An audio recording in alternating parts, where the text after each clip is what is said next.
এখানে মেলায় যেটা তুলে ধরা হয়েছে মানে হচ্ছে ঐতিহ্যবাহী ওমান মৎস্য দেশ আমরা জানতাম। এখানে অর্থনীতির একটা বড় অংশ আসে হচ্ছে মাছ, কারণ আমরা জানি যে সর্বত্র সমুদ্র আছে। তো এই সমুদ্র থেকে কীভাবে মাছ ধরা হয় তার একটা চমৎকার ছবি এখানে তুলে ধরা হয়েছে। আমরা এখানে দেখতে পাচ্ছি যে নৌকা, বড় সাম্পান যেটা মানে আমাদের পালতোলা নৌকা বলে সেটা, এবং এখানে যে জাল দেখতে পাচ্ছি। আর ওমানের যে সমুদ্রের মধ্যে যে পাথর, সেই পাথরগুলো জাল দিয়ে কীভাবে মাছ ধরা হয় সেটা কিন্তু এক্সপ্লেন করা হয়েছে। শুধু তাই না, এই যে মাছ ধরার আমাদের এলাকায় এটাকে দোয়ার বলতো, আমি জানি না ঠিক আসল নাম কি। মাছ ধরার এটা আরেকটা উপকরণ, এখানে আরেকটা উপকরণ।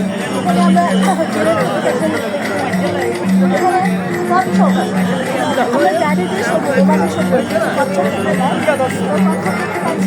এখানে পাথরের নৌকা দেখতে পাচ্ছি। এখানে আরো দেখতে পাচ্ছি যে বড় একটা নৌকা।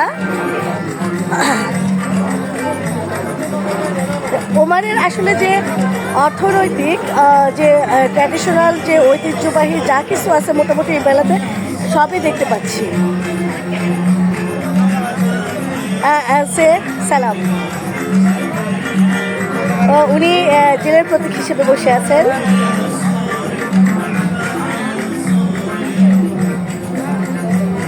এই যে সব ধরনের নৌকা আমরা এখানে দেখতে পাচ্ছি। কত ধরনের নৌকা, মানে খেলনা নৌকার মতো।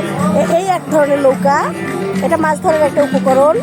এটা হচ্ছে এক ধরনের নৌকা, এটা আরেক ধরনের নৌকা, এটা আরেক ধরনের নৌকা। এটা জালের যে বিভিন্ন রকমের প্রকারভেদ সেটা দেখতে পাচ্ছি।